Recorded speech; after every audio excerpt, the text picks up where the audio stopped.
Hello and welcome to the MovieKing Podcast. My name is David Jurmann and I'll be your host. To start off today's show, I'll be doing a review for the new hit film Beetlejuice Beetlejuice, and in the second half, I'm going to discuss my most anticipated films for the rest of 2024. But up first for Beetlejuice Beetlejuice, I just want to recap my thoughts on the original film that came out. It was by Tim Burton. It's a pretty big classic at this point. It even has a Broadway show, which I haven't seen, but I've heard good things about it. And I haven't seen the original movie in probably about 12 years. I just rewatched it this past week, and I liked it quite a bit. I think it's a pretty good movie. Michael Keaton's amazing in it. You even have like some really good actors in there, and it's just a pretty fun, quirky film. Comedy is pretty wild in it. It's a pretty good movie. Maybe not as much Beetlejuice as I would have liked in it, but just as a film kind of about death and ghosts and stuff like that, it actually does a pretty good job at exploring all these things and having good characters that you enjoy watching. So, I was pretty excited for this new one. Tim Burton hasn't been on a big hot streak lately, I'll say that much. I mean, Dumbo was not his best work, and I mean, he's even openly admitted that. Like, that movie actually almost made him quit filmmaking entirely. But, it's really just cool to see him getting back in the swing of it again, doing something that's a bit more up his alley and doing something that he really likes.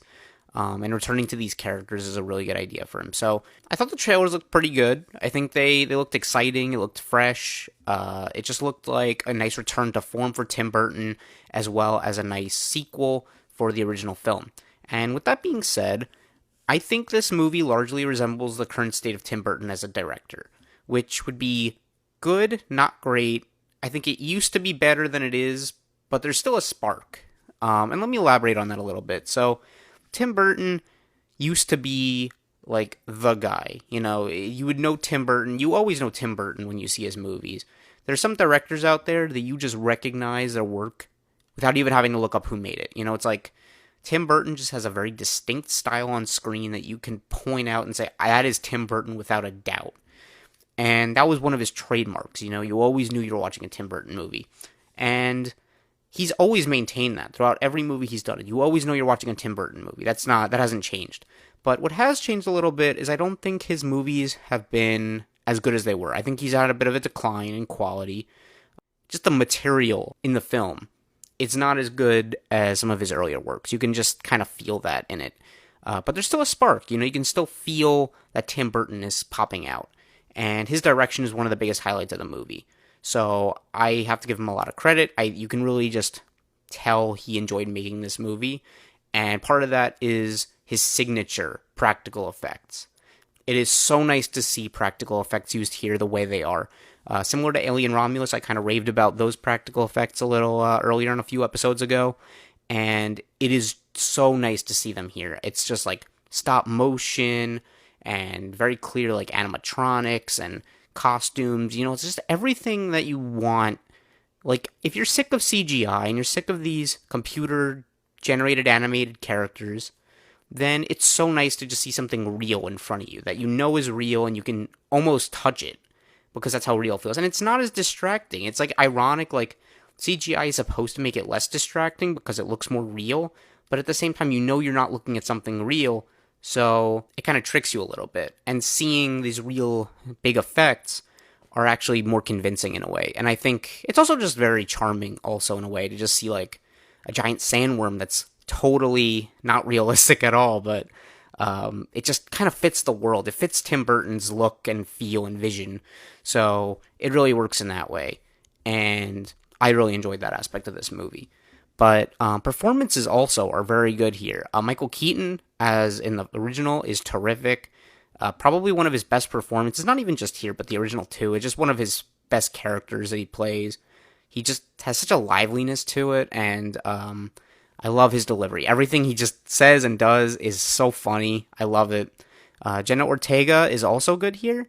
She plays a similar character to who she's played in other things. If you've seen Wednesday or some other stuff she's done, like maybe Scream. She just kind of plays similar characters in a lot of stuff she does, but I think she was good here. Winona Ryder also returns from the original film, and she just kind of feels the same as she was in that one, even though she was a child. She just brings so much to this movie. I really like her chemistry with Jenna Ortega. The two have a lot of scenes together. She does a very good job. Catherine O'Hara is another one I really liked. She's just so funny in the original, and she is, again, very similar here. And Monica Bellucci is so good here, too, as a new character. I really liked her a lot in this. She's one of my favorite additions to this movie, and her intro is absolutely amazing. Probably, it might be my favorite scene in the whole movie. Actually, it's this. It has a song playing over it by the Bee Gees. It's so good. I love the intro with her, and Willem Dafoe, as well as Justin Theroux. Um, these two are new additions, and I didn't personally love the characters they played, but they both did a good job in this movie. Their performances are strong. But I'll get more on that later. So this movie is just at its best when it's as funny and random and gross as you remember the original being. The original wasn't known for having the best story or anything like that. It was just known for being a very fun movie with likable characters and a very kind of kooky direction in it. And that was what the people loved so much about that movie. And this movie kind of keeps that to some extent. It really leans in on that funny and random stuff. And when it works, it's really great. I also think the second half especially is really good at that, keeping that kind of vibe that you liked so much about the original and really keeping that here. And the last third in particular, once things really start tying together in the plot, pays off pretty well. I liked a lot of the scenes there. There's one at a wedding that was really fun, and it's just really really crazy. So that was a good scene. But I mean, that's kind of where my positives really end. I mean, I like a lot of stuff in this movie. It's not a great movie. I'm a little sad to say that this movie's just pretty rocky. It's very uneven, very unfocused. The first half of it especially just never found its groove. I felt like the movie was just shifting through plot lines every minute, just a new character every other minute. There's just way too many plot lines, and only around half are interesting to me. There's some good stuff, and that's kind of in the positives. You have this really nice thing between Winona Ryder and Jenna Ortega. Their arc is really interesting to me, and one with Michael Keaton and Monica Bellucci, which is also very interesting. And the rest are just kind of there. The one with Willem Dafoe, I didn't really care for. It just felt very unnecessary and filler to me.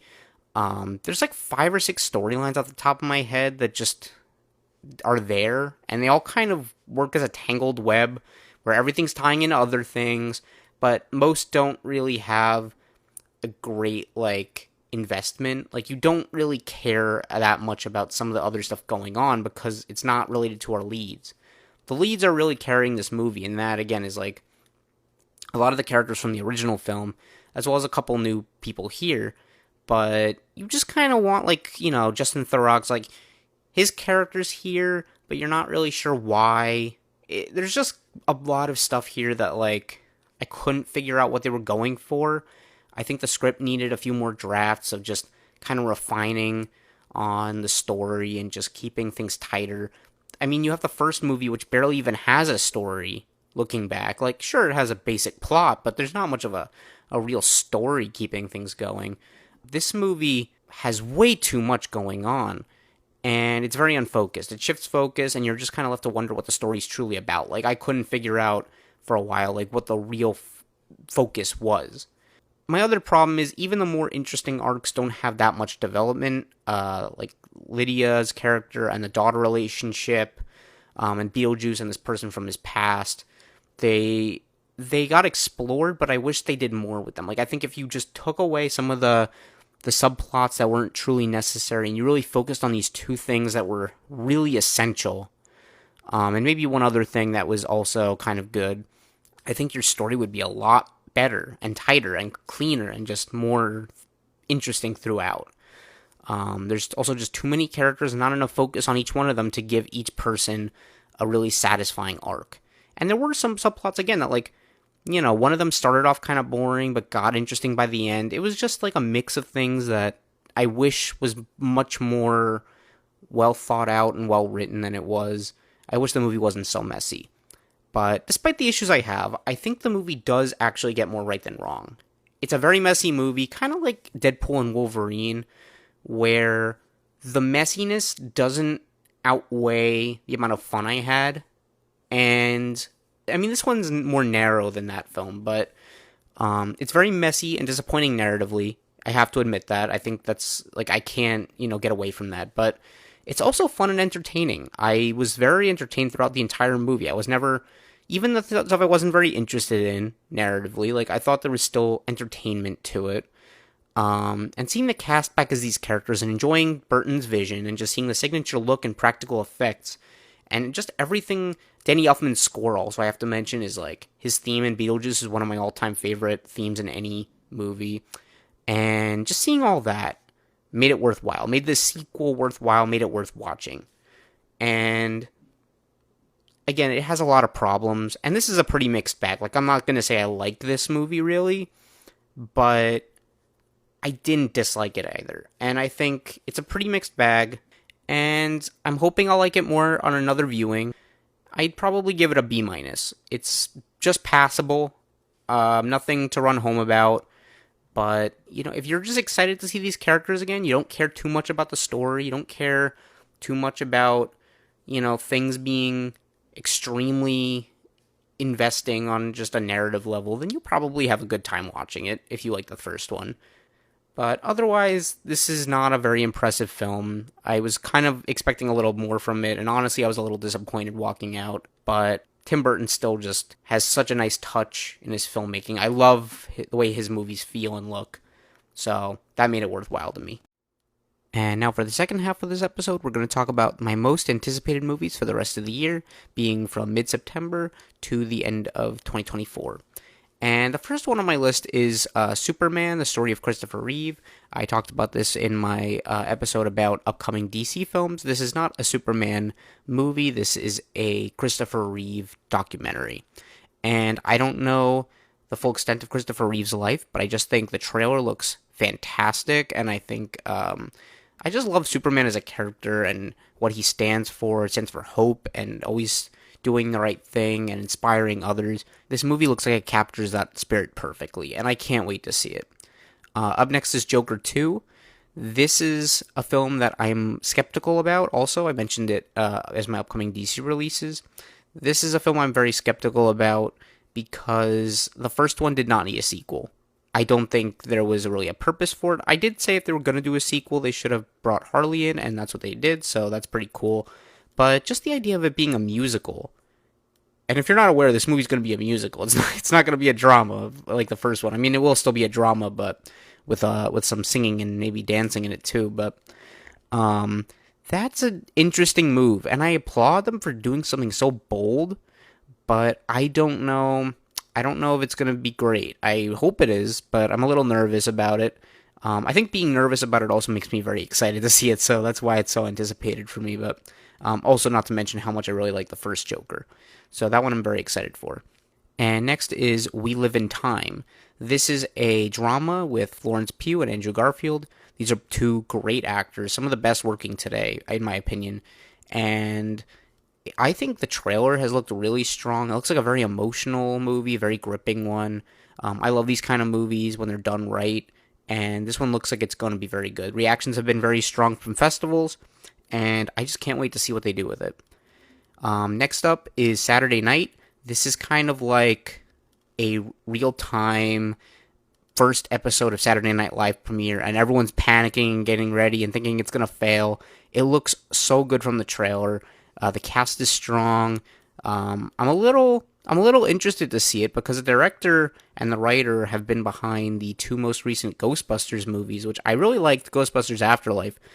Frozen Empire of this year, though, will probably on my list of most disappointing movies at the end of the year. So I'm a little hesitant also on this one, but so far I think everything looks really strong about it.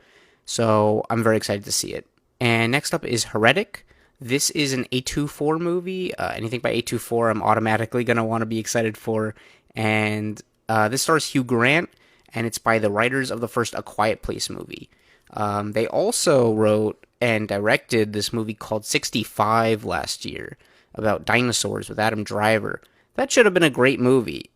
It was terrible though. It was bad. So I mean, I'm really just listing a bunch of movies here that I should be super skeptical about. But A Quiet Place is such a good movie to me, and I think that gives me a lot of hope. And also, the trailers look really interesting and suspenseful, and again, reactions have been strong for it. So I have a lot of faith that this will be good. I really hope it is because it looks really awesome. And another one is Gladiator 2. I like the first Gladiator movie. I was never a diehard fan of it. I never thought it was like the best movie ever, but I do like it a lot. And even though Ridley Scott as a director has kind of fallen down a bit, I have not been a fan of his last few movies. This looks really good, and I've heard great things about it from the studio being super pleased with it, and the cast is really good with Denzel Washington being in the lead, and I believe Paul Mescal also, who's been really good lately. There's just so much to be excited for in Gladiator 2. The stunt, all the fights look awesome. The Coliseum stuff looks great. So I'll be there day one. I'm very excited. And another one is Moana 2. This is one I'm really curious about. Again, I mean, I'm just really listing skeptical movies here, but I am very excited for it also. Moana 2, I am so unsure how to feel about it because I really like the first Moana. I think the first Moana is like one of Disney's best movies in a long time. But there's also this thing where I read that apparently this movie is it was originally supposed to be a TV show for Disney Plus. Somewhere along the line, it got turned into a movie, and I don't know how far along it was. I'm hoping it wasn't very far along into a TV show. Otherwise, this is going to be a mess. But I really just have, I don't know. I'm very hopeful it looks good. The trailers look pretty promising, but Lin-Manuel Miranda isn't returning for the music. So you kind of have a few red flags here, but I'm going to give them the benefit of the doubt. You have the cast returning from the original, and the animation looks gorgeous, so we'll see. And next up is Wicked. Or really it should be called Wicked Part 1, because for those of you who aren't aware, this is only the first half of the play. So, don't go into Wicked expecting the full story, because then you'll be very disappointed. I don't know why they're marketing it like this. It's kind of like when they released Dune, the first Dune, they just called it Dune, but it was only Dune Part 1, you found out in the movie. So I really hope people kind of figure that out with this. Otherwise, I feel like it's really going to hurt its success. But Wicked is it's a really good play, the musical on Broadway. I've seen it just this year, actually, and I thought it was very good. And the trailers for this look promising. I really love the director. He did the movie In the Heights a few years ago, which is probably one of my favorite movies of the decade so far. I mean, it's still early, but, that's pretty high praise. And the cast, again, is good. So I'm pretty excited for it. The sets look cool. The music is good. It's good stuff. We'll see. Next on my list is Sonic 3. I wasn't a huge fan of the first two Sonics, to be honest. Sonic the Hedgehog. I like the games a lot. I'm a big fan of those. But I didn't find the movies to be all that great. They felt kind of kiddie.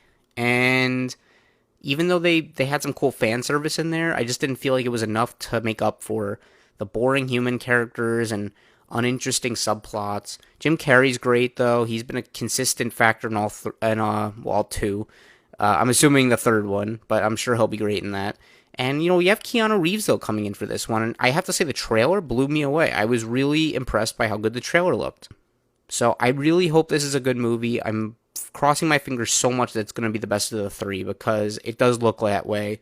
It looks very promising, and I'm super excited to see it. Up next is A Complete Unknown. This is James Mangold, the director of Ford v Ferrari and Logan and a bunch of other great movies. This is his take on Bob Dylan.